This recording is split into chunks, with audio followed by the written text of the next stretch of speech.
Okay, gonna try and make this quick video to address some misconceptions in the sim world and hopefully not bruise too many egos. Flight sim talk shall be had, you have been warned.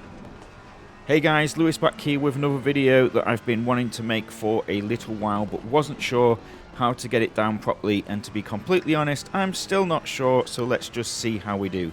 Let me know in the comments how I am trying to explain myself in this one, because it's going to be interesting. So, just a snippet of background for those not aware. I'm coming at this from the experience at the day job doing the flight sim thing. It's what I do day to day, puts food on the table for me and my family, working with pilots of all backgrounds, military, private, creating training simulations and whatnot for flight people, pilots, you know. What we found during the decades doing this in our little flying world is that the weak link in any simulation feedback process, be it for development of a platform itself or updates, is the human element. Often even right after an event, such as right after landing, a pilot would recall X, Y and Z, but then this human recollection wouldn't tie in with the data of the cameras that had recorded X, Y and Z. You really cannot beat a bunch of cameras and other recording devices to really see what's happening, and this is obviously true in sim racing too.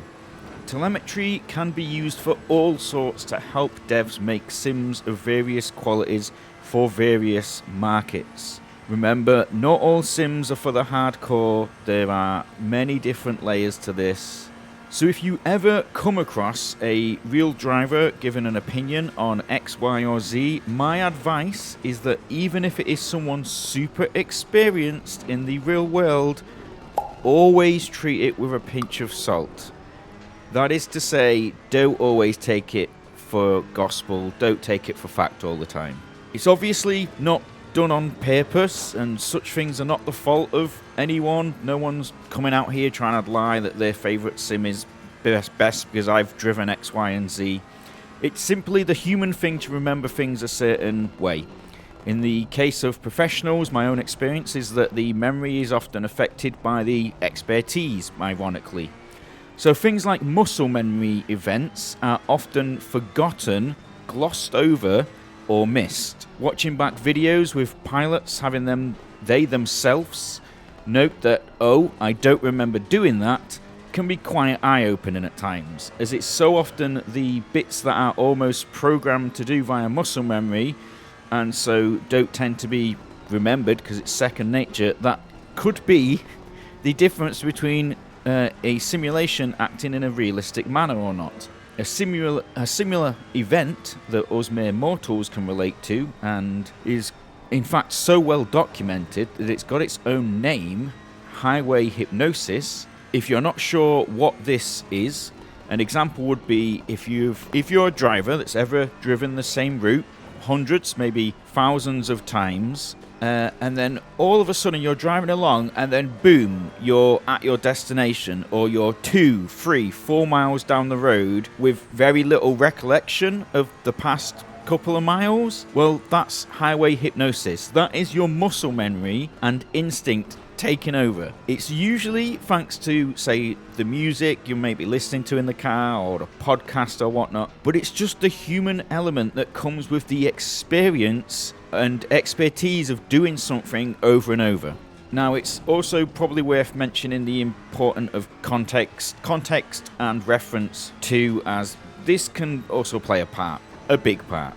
Some pilots, yes, the older ones, but also some of the younger ones have been known to say all sorts are real when trying a sim due to the lack of experience or tech knowledge. There is certainly a relationship here between experience of the sim world and tech and the real world experience. So just another piece of the puzzle to bear in mind too. Though that piece can also be linked to another little random chat I've been wanting to try and get down as well, and that is about interface devices and how absolutely crazy important your hardware can be on your perception of what a sim is doing. Not everything's in the software, guys. I think a lot of people would be surprised how much is in your hardware. Well, that's hopefully not ruffled too many feathers at the notion that experience doesn't always mean experience when looked at alone. But one last example to end on will be words such as motec, really, and telemetry, because data, data, data, data, and in the sim racing world, in the real racing world, I think those words mean a lot, and there's a reason why drivers look so much at telemetry over their memory. So, not in defense of any particular sim platform, I hope I've managed to make a tiny bit of sense somewhere. Data alone isn't the answer, and the human driver experience alone isn't the answer either. They are but pieces of a larger jigsaw. To hear more ramblings, click the videos that are going to be on screen now. If you want to like and subscribe, truly appreciate it. Thank you very much, sausages, and I'll see you in the next one. Bye.